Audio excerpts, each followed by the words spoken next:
Hi, everybody. Can you hear me all right? My name's Kate Golden. I'm Bay Nature's digital editor, and I'm excited to welcome you all to this Bay Nature talk today on Proposition 4, the climate bond. First, a bit of housekeeping. I encourage you all to turn your cameras on for this 45 minutes to an hour so we all feel like we're having a conversation. But please mute your mic unless you're called on to ask a question. If you're new to Bay Nature, we are a nonprofit news outlet based in Berkeley, California, that produces environmental journalism covering the 9 counties of the Bay Area. And our mission is to help Bay Area residents connect more deeply with nature. We produce a gorgeous quarterly magazine and news stories weekly online. And recently, we have supersized our events program, like this talk, in which we take our journalism out into the world for hikes and talks and even boat trips. You can get free or discounted access to our events, plus the magazine, by becoming a Bay Nature member, and it is a screaming deal. So I'll circulate links for the membership after the event. So let's get to it. Intros. We are so lucky to have here Annie Burke today. She's the executive director of Together Bay Area. Together Bay Area is a coalition that's a regional voice for Bay Area lands and watersheds. Annie is also the co-chair of California's 30 by 30 Partnership Coordination Committee. And Jesse Greenspan is a Berkeley-based freelance journalist who writes about history, science, and the environment. And he wrote our fantastic article about Prop 4 for Bay Nature, which, by the way, I'll stick a link in the chat for those who haven't read it yet. You can read it later. And so thank you both for joining us today. I'll just be moderating. These Jesse and Annie are the experts. As Californians, the reason we're here is like we have so much homework to do when election season comes around. And there's this kind of guilt that we feel like we don't know what we're actually voting for. So our goal here today is to help you sort through what this one proposition is all about and feel like you can get your head around what this $10 billion is, what it represents, what the context is. So I'll moderate. And folks, if you have questions, please type them into the chat. We will leave about 15 minutes for Q&A at the end. And here we go. So Prop 4, big picture, what is it? Jesse, can you give us just kind of an overview? And I'll pull up one of the charts that I made for this. Sure. So What? thank you, Kate, for having me, first of all. And basically, Of Prop course. 4 is a giant bond measure. It would be the largest source of funding for climate change in California's history. It's pretty spread out. There's kind of 8 categories, as you could see from Kate's chart, where the money goes to all kinds of different things. The largest chunk is for drought, flood, and water supply and water resilience, but there's also stuff for wildfires and forest resilience, biodiversity initiatives to fight against sea level rise. There's clean air stuff. There's money for parks. And there's, for the first time, I think this will be the biggest and really first source of funding for extreme heat mitigation. So that could be bringing urban trees into neighborhoods that maybe don't have as many and doing more greenways and that sort of thing. And then the last one is climate smart agriculture. But basically, these 8 categories get subdivided into many other categories. So it's pretty, if you read the text of the bill, it's long and there's a lot of money going to a lot of different agencies, essentially. Yeah. So I'm going to actually share, I think we're the only news organization that bothered to do this because we're a little bit insane. But I went through all 49 pages of the bill and turned it into a spreadsheet just because I don't know about you, but those big categories like drinking water, drought, and flood like water, they just kind of that blurs together in a whole bunch of like, oh, climate stuff. So we looked at the actual projects or the programs that are set to be funded in here, and it gets a lot more interesting when you look at the details. That's at the end of our article, but you can just sort of see that there's a lot in there, and there's everything for land for disadvantaged farmers to, a bit for firefighters, to the deferred maintenance that state parks have put off for many years to offshore wind, ports infrastructure. Um, so there's a lot in here. And I encourage you guys to scroll through it and check it out. Now, Annie, why do we need this? You've been a proponent, Prop 4.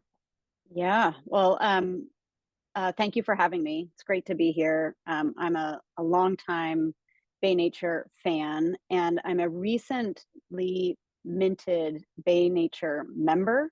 And Oh my so I'm goodness. really thrilled to be a part of this, with that in mind too, that this is an organization. The work that Bay Nature does is so important for telling stories and educating and doing all the things we're doing right now. And so it's something I personally believe in and want to be a part of and support. So if all of those who are watching live and later, here's my pitch to become a Bay Nature member and support this organization.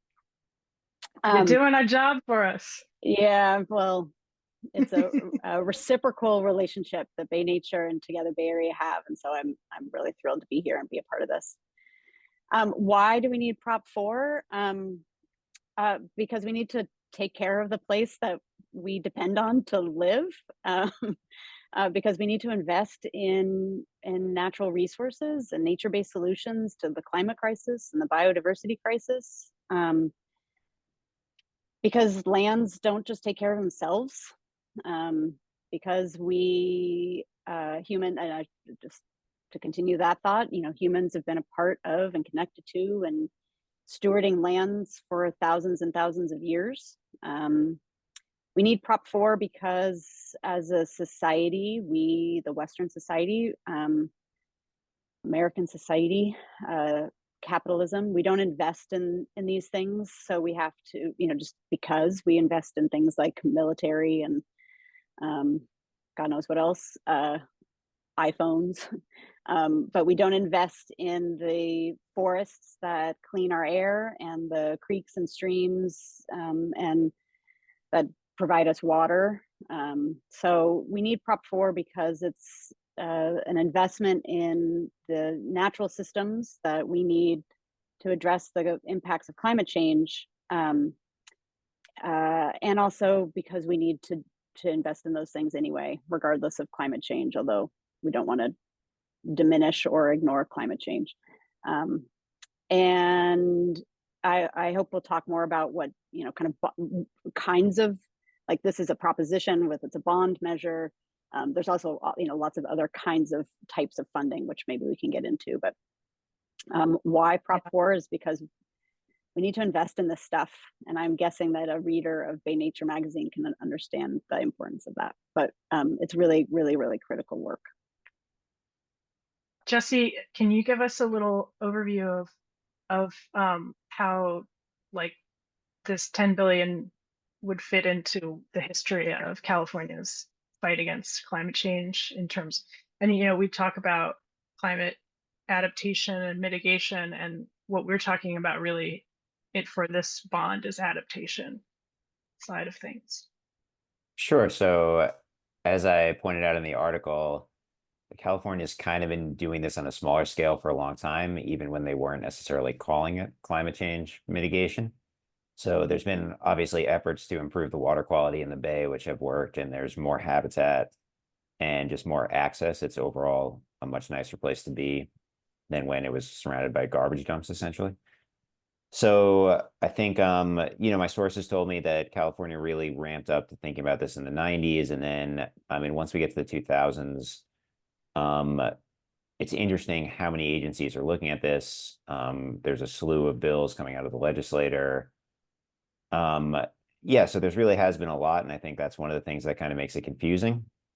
And a couple of years ago, there was real momentum with the money coming from the federal bills that were passed under the Biden administration. So Kate did a great job showing, all these projects that have come to the Bay Area because of that.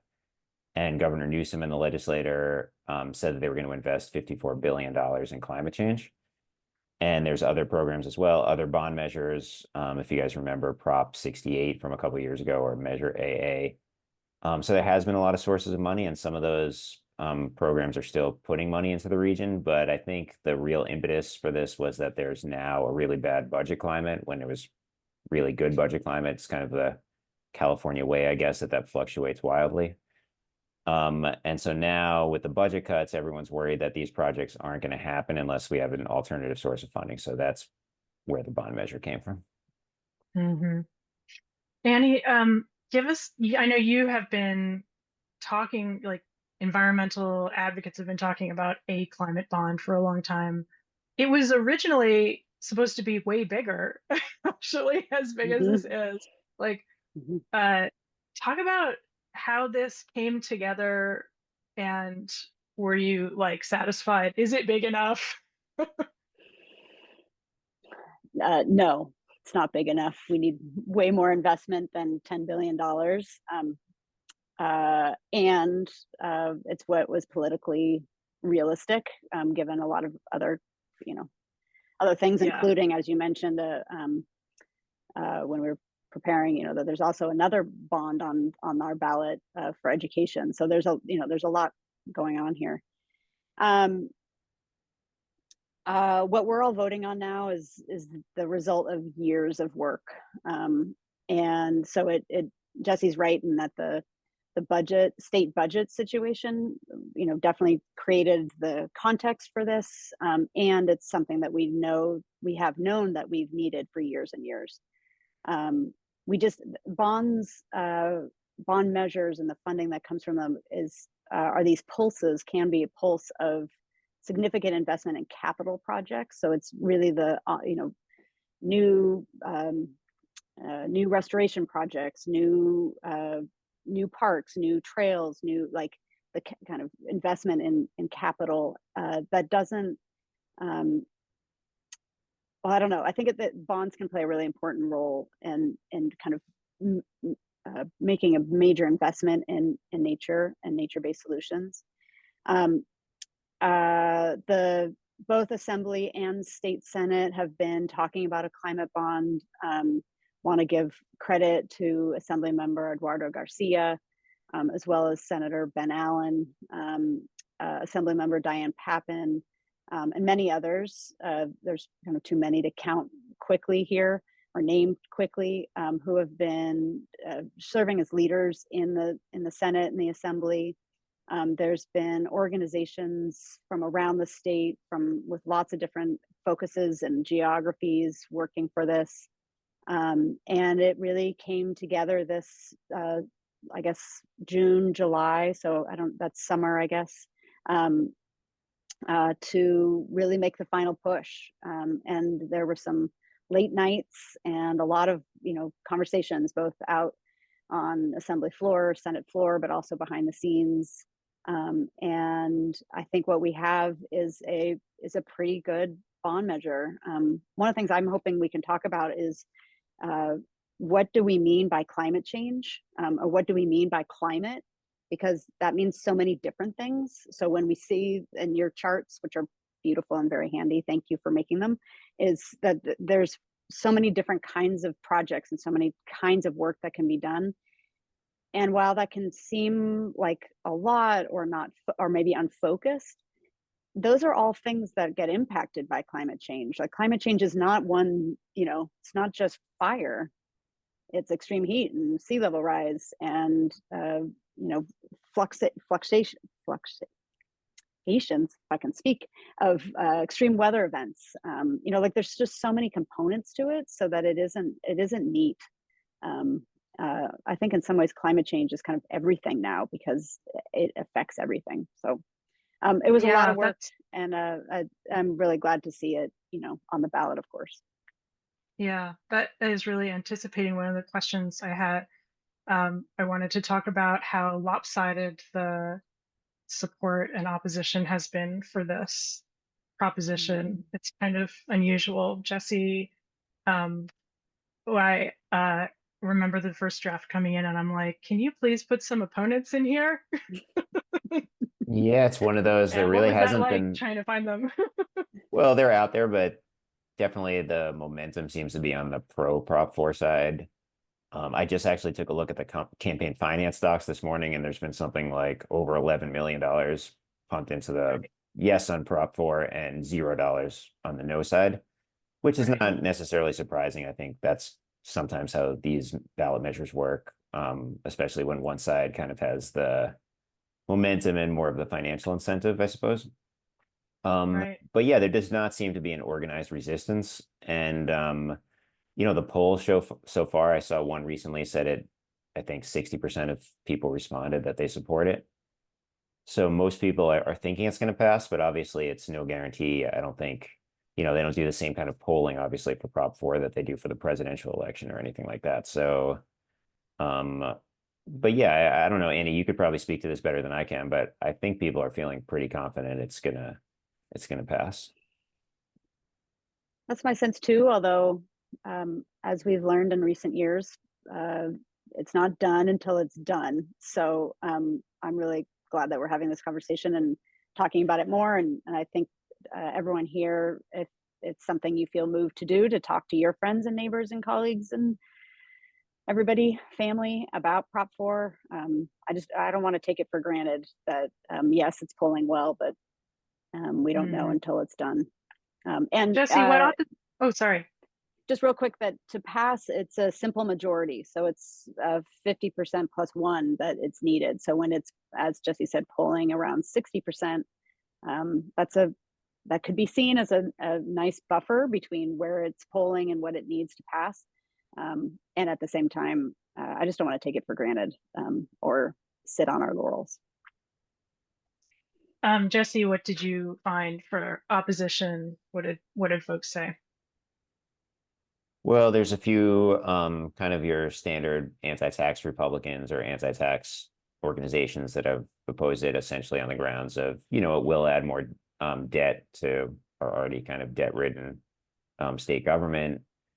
And there has been some criticism, such as an editorial in the Mercury News, East Bay Times, talking about it as like a hodgepodge of programs. Although I think, Annie, you responded to that about obviously climate change has many different effects and it's kind of affecting everything at this point. So I think that was the idea that you need money for all these different things because if you only focus on wildfires or only focus on sea level rise, you're kind of missing the big picture. So there have been some Republicans that at least voted to put it on the ballot. So it is somewhat of a bipartisan measure. Um, yeah, I think it's that's pretty much it. There's not really any surprises. I mean, environmental groups support it. Um, some of your kind of like standard anti-tax Republicans don't.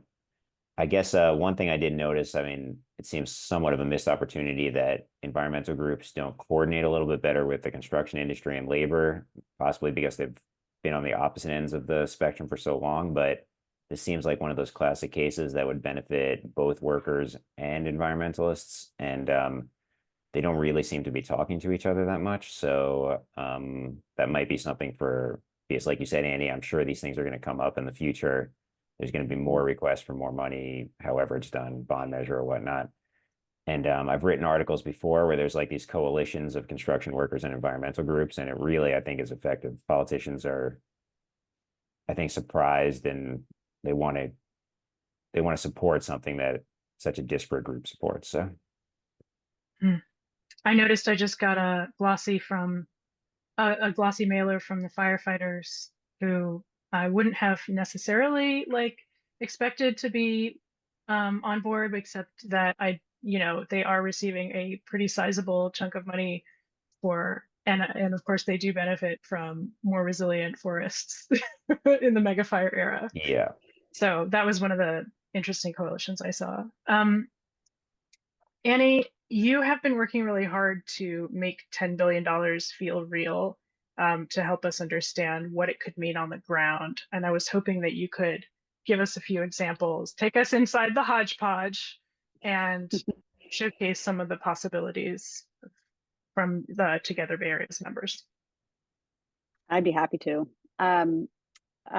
Together Bay Area's member organizations are nonprofits and public agencies and mission aligned businesses and local Native American tribes and groups and communities in the 9 counties of the Bay Area plus Santa Cruz, and they're working on the ground uh, to do all kinds of different things for healthy lands, healthy people, and healthy communities. And there are so many projects, um, more than $10 billion worth of projects that just Together Bay Area members could do, and that's there's a lot more. So this is I'm by no means what I'm about to share is like a comprehensive picture of all the kind of work that could happen. It's just a taste. Um, one thing that could happen if Prop 4 passes and this funding becomes available are more wildlife crossings. And I don't know if folks are aware of the Annenberg Wallace crossing across 101 down in Ventura County. There's a lot of, there are several of those kinds of crossings that could happen here. And what that means is safer crossings across major highways like Highway 17, Highway 680, 580 for wildlife. And that's good for climate resilience so that we have increased or thriving biodiversity so that mountain lions have room to roam as well as many other animals. So wildlife crossings is a whole bucket of work that that Prop 4 could fund, and that's good for all kinds of reasons. There are also projects to create new parks that are both good for humans as well as wildlife, and good for carbon sequestration and wildfire mitigation and all kinds of things. I'm thinking about the Petaluma River Park up in Sonoma County. And there's lots of other parks and preserves that are waiting to be open to the public if they had the kind of investment that a Prop 4 could provide. So there's lots of examples of places that would benefit for lots of different reasons, have multi-benefit projects, but new places for all of us to explore also, including trails. I want to mention that the Bay Area Ridge Trail, the San Francisco Bay Trail, lots of other regional trails and local trails would benefit or could benefit, creating new trails for both for people walking, biking, equestrians, but also for wildlife and for conservation. You know, I think the days of kind of one benefit projects where we're like just building a trail, those are kind of over. We're really talking about multi-benefit projects that have all kinds of different benefits for all kinds of different beings. There's a lot of work happening in the region around wildfire mitigation. So that's shaded fuel breaks. Those are, you know, healthy forests that are, you know, looking at how do we create a healthy canopy as well as healthy floors, you know, forest floors. That's some of those are prescribed burns or cultural burns, working with local Native American tribes. Some of that work is about how do we take care of forests in a way that mimics the natural cycles and ecological function. So from San Vicente redwoods in the South Bay to the forest of Marin on Mount Tam. There's a lot of work there that's happening and growing. The quality of conversation in the Bay Area around fire and good fire has changed so much over the past 5 to 10 years. It's really an active conversation now, and a lot of information sharing, resource sharing is happening across the region. So Prop 4 could help a lot to take what we're learning and implement it. I could go on for hours because I really think that Together Bay Area's members are doing amazing work, and there's just really cool stuff that's happening when you have your ear to the ground to listen to it. But I'll stop there. Jesse, you had done some work looking at what Prop 4 could mean for our cities as they get hotter. Tell us about that a little bit. Yeah, I think there's some exciting stuff that could be done to make, you know, the neighborhoods that are traditionally poor, traditionally non-white, that maybe don't have much of a tree canopy. I think there could be a lot of work to you know, put in trees and get more greenways. Sometime I heard that some of these things could be done in kind of association with bike and pedestrian infrastructure improvements. and just make the cities more livable, I think, and nicer places to be, trails along the shoreline, that sort of thing. So I think that would definitely be one of the hopes, that the money would not only fight climate change, but also make it better to actually live here. And Jesse, just to turn to the alternative, if this bond does not pass, um, what what can you say about the economic or climate futures we might expect if we don't spend this money? I'm guessing there's going to be a scramble. There's still some money available from prior bonds and federal money, but yeah, I think there's going to be a lot of depressed people. I think I mean, for one, it could be a little bit of an economic hit. I think people are expecting to do this restoration work, and if there's no money for it, people could lose their jobs. But also, there's going to be a lot of projects that probably won't happen. I've heard, for some of these marsh restoration projects, for example, on the Bay, by the time we get around to them, they might already be pretty much drowned by sea level rise. So they'll become much, much more expensive. You have to put much, much more sediment in. So I think time is of the essence, obviously, when it comes to climate change. And that's the idea. It's better to do these now. If we wait, it's only going to become more expensive in the future.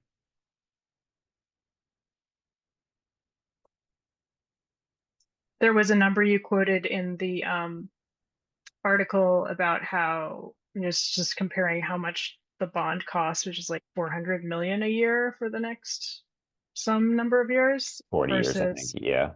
40 years versus how much is it if we don't pass it? It's like 113 billion per year, Well, yeah. So there's one state something like report that. saying that climate change could cost the state $113 billion a year by Yeah. 2050. I think it's always good to be a little bit skeptical of these kinds of economic forecasts, but the order of magnitude is very different. I'm not So, sure how they came up with that estimate, but I agree. I'm sure it's a rough estimate. But right. some people say it could be Yeah. worse than that. So Yeah. So, let's see. I wanted to ask about unintended consequences.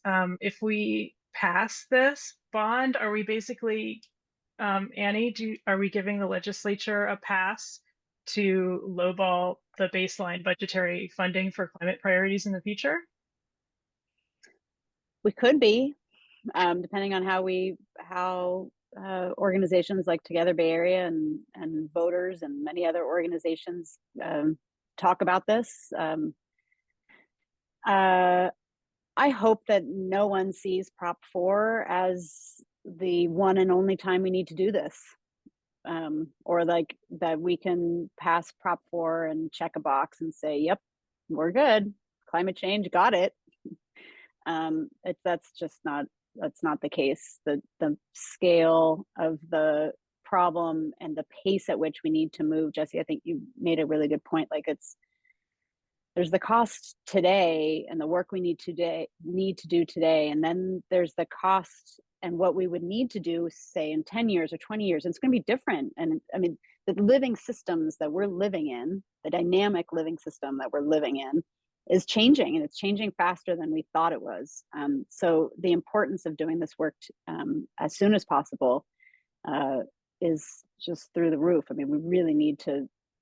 This is a moment. This is a moment in history when it's time to make these kinds of investments. But you asked about unintended consequences. Yeah, I think we could easily just think that this is like we did that, and we're going to move on to the next thing, whatever the next thing is. And I hope that we all, through our work or through voting or through whatever means everyone here does, shows up in the world, that we can communicate to those who need to hear it that we need to make these investments ongoing for years and years, and that there's different kinds of pots of funding. Earlier you were talking about Measure AA and Prop 68.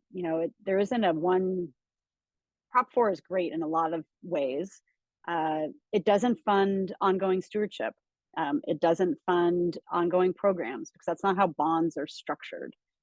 We also need ongoing stable funding. We also need funding directly for land stewardship. So, it's great, but it's not everything. And I think we have an opportunity as environmentalists. I think we have a responsibility, actually, as environmentalists, to get greedy about the amount of funding we need to address the challenges we face. It's not greed on behalf of ourselves or an ego-driven greed. It's these are investments for future generations, and we need to step up and really lean in and make these kinds of asks of our leaders to invest. As you know, Bay Nature has been for the past year working on this project, looking at the impact of federal money on nature in the Bay Area through Biden's climate bills, the bipartisan infrastructure law, the Inflation Reduction Act. You guys know we call it Wild Billions, our project looking at where this money is actually going in the Bay Area. And when we first started talking to people about this money, the hope for these bills is that they would be transformative, that you would see landscape scale change. And we really tried to pin people down on what that would look like what their hopes were for that money. And we are starting to see some of those changes on the landscape, but I think I've been wondering, like, does this climate bond, like whether it passes or not, does that fate change how transformative the rest of the money can be? Like, if it doesn't pass, are Bill and Ira just kind of a band-aid on a bad budget situation? Mm. And I was wondering, you're like, how do you see that in context, Annie? We need all of it. And we need, when you look at a particular project, let's look at the Kashaya Coastal Reserve, which was conserved In Sonoma County. Yeah, in Sonoma County, Kashaya Band of Pomo Indians. It was 2016, 2018, forget the exact time, but some years ago. The conservation of that 700 acres involved tribe, local funding, regional funding, state funding, and private funding. Like, to put together that kind of project requires lots of different kinds of funding that all aren't just sitting next to each other nicely at a table. They're interdependent. Like, the private funder showed up because the county funding was going to be there. The local funding was used as a match for some of the state funding. Like, they're all interplayed off of each other in positive ways, not negative ways. And so, yes, if Prop 4 doesn't pass, Bill and Ira sit differently in the ecosystem. And we need all the different kinds playing with one another all the time. And so if Prop 4 doesn't pass, we're going to start on November 6th or shortly thereafter to start thinking about what's next and when is the next opportunity, because it really is so important that this work, that we make these investments now. We can't let up the need to make these investments to get the work done on the ground. That's a really great segue to my last question before we start the Q&A, which is just, Annie, help us zoom out a little bit. Why do we got to do it like this? How should we fund conservation and stewardship of our lands and waters? It really feels like we're cobbling it together. Who should pay for it? How are you thinking about that? I'm going to pretend that we're all sitting like in comfortable, like, like couches, and we've got like a coffee table. And we can kind of put our feet up and like dream about what, what could be. The dream. Yeah. And this is being recorded, so I'm on the record, but I also want to just, let's think big and think creatively. I think that there's responsibility to take care of our planet at all government levels and at across the private sector as well. If we don't invest, if we don't pay for it, it doesn't get taken care of. It doesn't get conserved. And if we don't conserve it and we don't steward it, there's not drinking water, clean drinking water. There's not clean air. There's not ecological functions that we need to live on this planet. Period. So I think the question isn't whether or not we pay for it, but who and where do we assign the responsibility for different kinds of funding? I don't see, unless we really radically change the state, how the state works and how the capitalism and the economics of the state function, I don't see the state paying for ongoing stewardship of lands. That would require them paying for 100 million acres of land stewardship. It's big. I think the local the local level, and whether that's a city, a county, or a region, is really where ongoing stewardship and ongoing care of lands belongs. And I think the state has the responsibility of paying for these kinds of investments, like a proposition, like a bond measure can do, or state budget can do, where there's major investments that then local municipalities or the local level really takes care of on an ongoing basis. Then you insert things like the greenhouse gas reduction fund or other innovative funding sources through, I don't know, insurance, through private sector taxes. I don't know, like at a state level. I don't know. I mean, that's a whole world that I'm just beginning to learn about, and I've been doing this work for a while, and I still feel like I don't understand it very well. So I think there's a lot of exploring we need to do about innovative ways that we can fund this work. But I think that there's responsibility at kind of all levels of government, and it's a question of what piece of the multi-benefit puzzle does each funding level pay for. So Ooh, I want to those are ask you. some, yeah. I want to ask you so much more about the stewardship paid for locally, but I feel like we should move to Q&A because the questions have been rolling into the chat, which I love. Cool. So gonna move it along. So first, I'm gonna try and call on people so you can ask your question verbally, and if you don't want to, that's okay. We'll just say it for you. So Katsy, I want to start with you. You had a question. Unmute yourself if you want to ask. I'm unmuted. Yeah, I'm just wondering what kind of accountability there will be to make sure that the funds are spent where they're supposed to be spent and in the most effective way possible so that we get the most out of this. Jesse? Well, I can't say I'm an expert on this, but I do know that all these bond measures have oversight committees and, annual audits and things like that, at least in theory, are supposed to basically make sure that the money is being spent for good causes.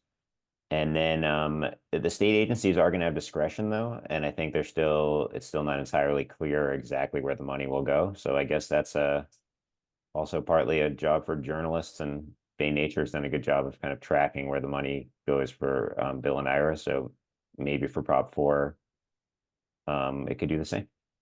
All right. That leads to Deborah Mayer's question. Deborah, are you there? Deborah asked, who decides who gets the money? Jesse, do you want to take that one? Or do you want me to jump in? Yeah, go ahead, Amy. Well, maybe we can tag team on it, because there's within the proposition that there are state agencies that are allocated certain amount of funding.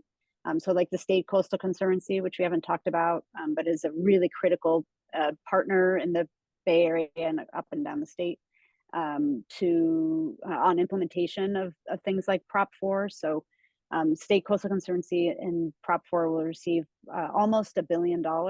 And one of the answers actually to your question, Kat, will be that funding will go through the same grant guidelines, grant making, board decision process that other state funds do through the State Coastal Conservancy and Wildlife Conservation Board and others. And those are all public events, public meetings, public agendas. And so there's a lot of visibility on these funds kind of throughout as they move, into these state agencies and then out of the state agencies into grants. So there's a whole slew of different agencies that will receive funding. I don't have them listed up in my head, but it certainly includes Wildlife Conservation Board, State Coastal Conservancy, CAL FIRE, and many, many more. It Yeah, feels most like, of them are housed under the California Natural Resources Agency, which is kind of like the master with all the sub agencies below it. yeah, it seems like Um, it's being spread around pretty good to all kinds of different agencies and sub agencies. Mhm. Katie, you had a question about timelines? Yeah, You're I muted. just wasn't sure if there was any language in the bill that says anything about when the money has to be spent by or anything like that. I didn't know if there was any language on that. I thought I said that 3 times. That's my question. I didn't see any timelines in it in the bill itself. Is there time by which this money has to be spent? Jesse, you know? I actually don't know the answer to that. Do you, Annie? I have a vague memory, but don't hold me. I'm still on that couch with my feet up. I'm hoping that we can double check this. But my recollection from when we were the large were putting together the legislation for it, I think there's a 8 to 10 year spend down. Maybe it's 7 years. Like there is a time. I believe there is a time bound. That the funds are time bound, and I want to say it's like in the 7 to 10 year range. But we should double check that. Miller, you got a question about budgeting? Unmute and ask. Yeah, I was just curious, I guess you kind of touched on it already about how the funding gets distributed, but it sounds like it goes to particular organizations and then smaller organizations have to apply for grants instead of the money kind of just being disseminated to the local community, and then the community gets to decide how those funds are allocated and what projects they're put forth. Yeah, it really is up to the agencies, and I'm kind of wishing that I had made a data visualization of the actual, like the agencies and how much money each of them is getting rather than just by project by project. I sort of thought it would be overkill, but it will, that's something that if it passes, we will do so that we can try and understand who has the power to do what in this landscape. Kate, can I add in terms of timing and building on the last question of timing and kind of when will the funds become available? Like not when do they need to be spent by, but when do they actually start moving through the agencies into the ground and into local agencies, local organizations?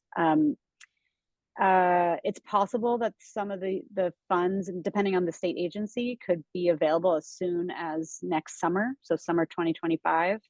And so that means that if it passes, knock on wood that it does, the agencies will need to develop some kind of grant guidelines, and they can either use guidelines that are already existing, or they'll need to create something new depending on what kind of fund, the channel of funding that it is that's being distributed. It's if it's wildfire and it needs to anyway, there's some guidelines that needs to be worked on, but that the applications for that funding will probably open late spring, early summer next summer, is my understanding. So it could happen relatively quickly.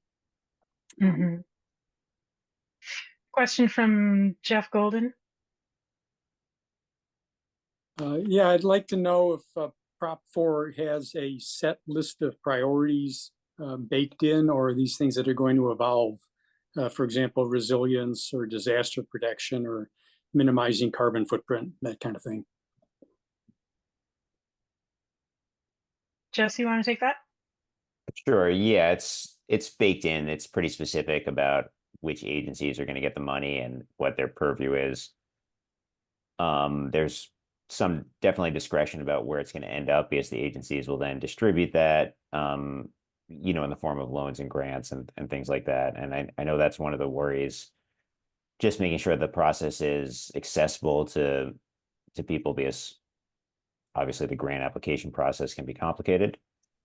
But yeah, there's a pretty, if you look through the text of the bill that put it on the ballot, or just look at Kate's charts, it shows pretty much exactly where the money, the general field the money is going to go to, but it doesn't necessarily show exactly what organizations are going to get it, if that makes sense.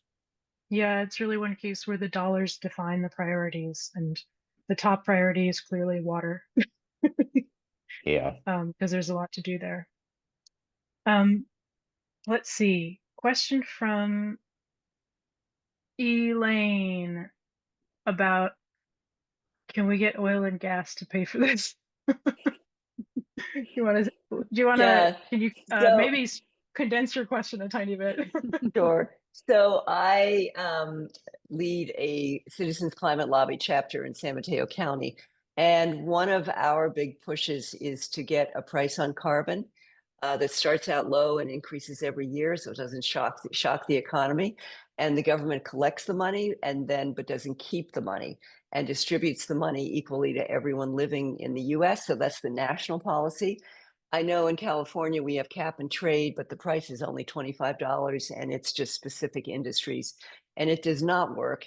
And the rebates are so buried, nobody knows where they are or what they are. And so the idea would be to actually put a meaningful price on carbon.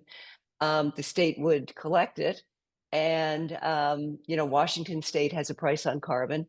The state would collect it, but then use that money for projects like funding Prop 4 and returning half of the money to people living here, so that to have because the cost would go up, right? If the cost of oil goes up. So then the monthly check would be distributed to everyone to offset those increased costs.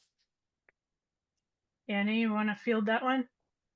What do you think about? Sure. Well, I think that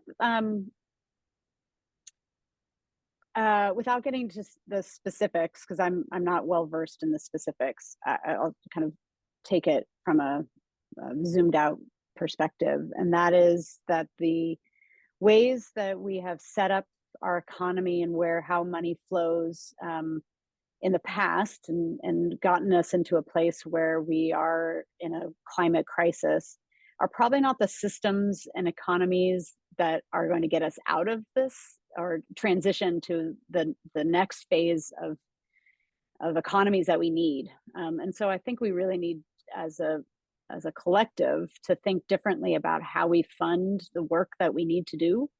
And so I'm really interested in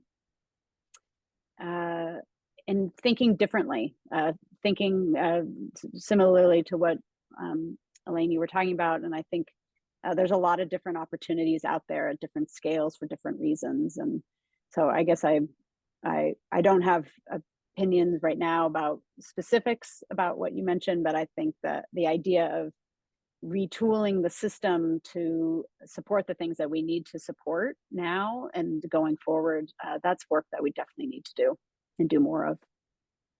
Yeah, and the thing that is so important to remember is that oil and gas is making obscene profits, and they pay nothing for the disasters that we pay for.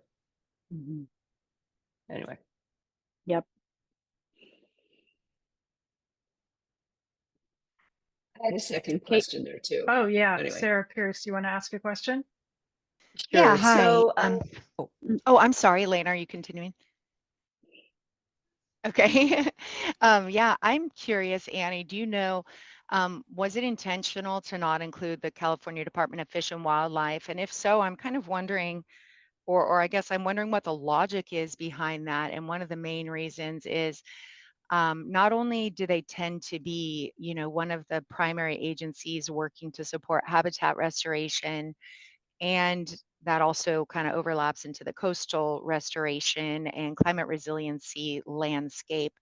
But without their funding, without additional capacity, how are restoration projects not going to be bottlenecked in the permitting phases that they're responsible for, say, any money that's going through Coastal Conservancy or Wildlife Conservation Board that would impact resources that are protected by the department?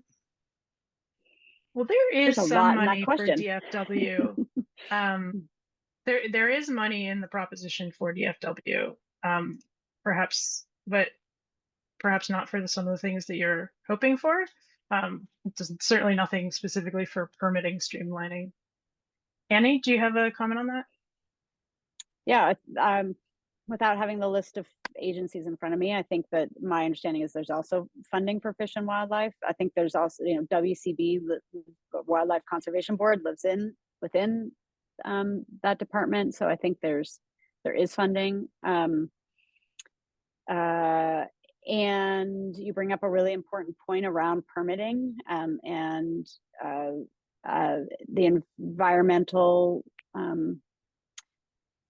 For those not in the business or working on these things, there's a lot of what is called green tape or red tape that slows down good environmental work. Laws and regulations that were created to prevent development and environmental destruction are, unintentionally slowing down good environmental projects. And there's a lot of work happening throughout the state of California government, as well as local municipalities and at regional scales, to reduce the green tape so that projects can move faster. A lot of that's about coordination and education and restructuring processes and restructuring guidelines and all that kind of stuff, which is not typically paid for through bond work. Bonds are investments in capital projects. So I think there are parallel tracks here. One is funding the projects themselves, and the other track is in reducing the green tape that's preventing that work from happening. And we need both. I'm not saying that one's more needed or less needed than the other. Just Prop 4 pays for the capital projects, and the regular regulations need to be worked on also, but separately. Yeah, and just to be clear, because I do work in that field, the state has really flushed out their cutting the green tape streamlined permitting processes already. So I guess I'm not talking about doing that, which they've done a really amazing job doing, and it's really helped us to move forward with a lot of habitat restoration in a much faster time to really scale up the pace and scope of those projects. But maybe it is housed under the natural resource agencies, but I did speak to like one of the higher level program managers at the department, and they said the money was through the resource agencies going to the Wildlife Conservation Board, but it wouldn't increase the capacity for people working on the ground to permit that or provide technical assistance from the Department of Fish and Wildlife. So I could have something wrong there as well, but that's what I was told when I specifically inquired about that because I was curious. So. Thank you. That's interesting. And sounds like something worth following up on. Awesome. Elaine, you had one last look. If anybody else has any last questions, we'll get them in the next minute or two. But Elaine, you had one question about thinning forests? Yeah. So do you know any detailed information about how the thinning of the forest is going to be carried out? In other words, if this is going to be used as for logging, or is it just going to be left in place, which is better for the health of the soil and regeneration? Yeah, this bill is really the big picture, like the big pots. It doesn't get down into the specifics, like how exactly are you gonna, like there's money for forests, but not like specificity on how exactly to go about this. All right, anybody else? Unmute and ask if you want to ask a question. So I just want to add, Kate, to the point you made. What that implies is that if we have suggestions on how this is carried out, that we should contact our senators and give them that information. Do you agree with that?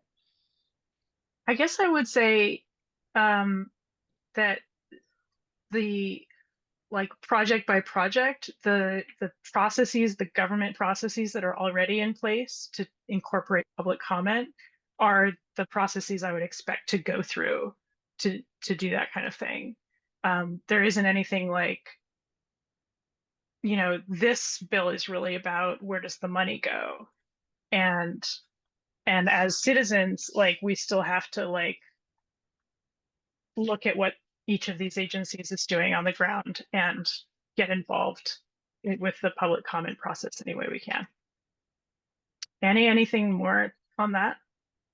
I think that's exactly right. I think that there's each project, each place that we care about, there's lots of ways of getting involved, from getting to know the public agency that manages those lands to the nonprofits that work in partnership with those agencies, and you know, just around in that ecosystem. And so I encourage folks to get to know those organizations and speak up and participate in the public processes that they have for those places.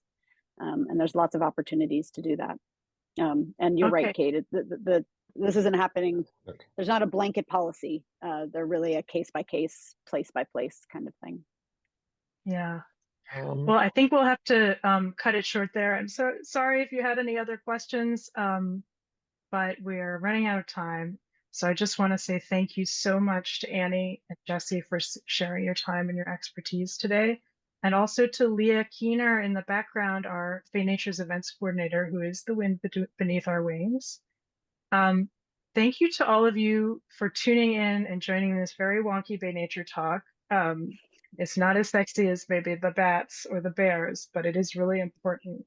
And so for those of you who are not yet members, or if you're interested in getting free access to our talks and our hikes and things like that, please consider joining as a member. And just drop that membership link once, because this is really what powers our work.